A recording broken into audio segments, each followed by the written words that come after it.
Well, they seem like a nice couple. Oh, well, that is very sweet of you to say.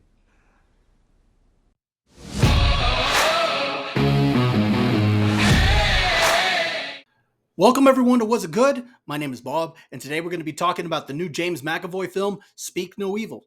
This film is a remake of a Danish film that came out a couple of years ago. It is a psychological horror film that is written and directed by James Watkins, and once again, it stars James McAvoy. Now, I have not seen the original, but the trailers did look interesting to me, so I decided to check it out. Now, before I get into the review, I want to let you know there aren't going to be any spoilers, just what's in the trailer. So if you haven't seen the movie, you don't need to worry about any spoilers. Now, if you have seen it, I'd like to know what you thought. Why don't you go ahead and share your comments in the comment section below? Did you like the movie? Did it meet your expectations? Was it better than the original? I'd really like to know what you thought on this one. Don't forget to hit that like button, share the video, subscribe to the channel, and let's get to it. A dream holiday turns into a living nightmare when an American couple and their daughter spend the weekend at a British family's idyllic country estate. As the weekend progresses and their limits are tested, they soon realize that the family who invited them has a dark side laying on the inside of them. Now, like I said earlier, this is something that interested me after seeing the trailer. It seemed like an intriguing concept. And hey, going off with some strange family in the countryside somewhere, what could go wrong with that?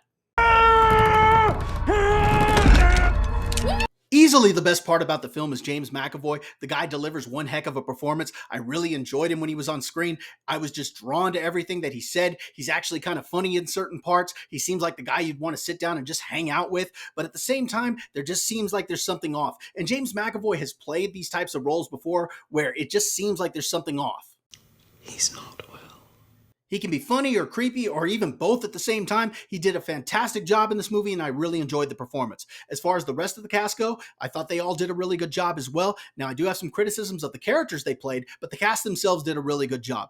Also, I thought that the film did an effective job at bringing you into the story early on because it is a slow burn and it had to get you hooked right away. And I did find myself invested in wanting to know what was going to happen early on. So I thought that the film was very effective at bringing you into the story.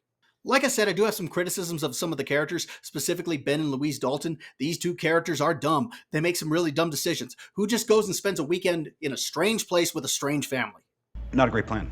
And the couple also finds their limits being tested in order to see what they'll tolerate without appearing rude or engaging in a confrontation. And I know that's the point, to see exactly what they'll put up with, but at some point you're not going to believe it anymore that they'd still be putting up with this. I know me as the viewer, I was like, "Oh, I would have been out of there a lot sooner." There's no way I would still be hanging out with these people at that point. In order to believe that they're still hanging out with them, you have to make leaps that a daredevil stuntman couldn't make.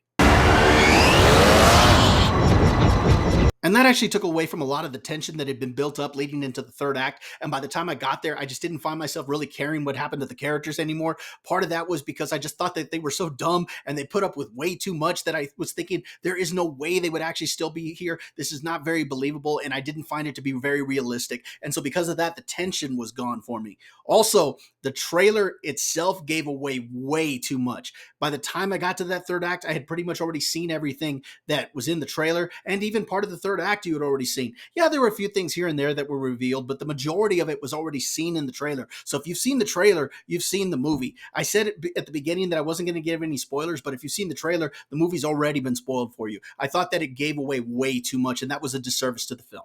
Final thoughts. Was it good? I found it to be decent for the most part. Like I said, I think James McAvoy delivered an absolutely fantastic performance. He did a really good job with this role, and he had me hooked every time he was on screen. I loved what he did with this character.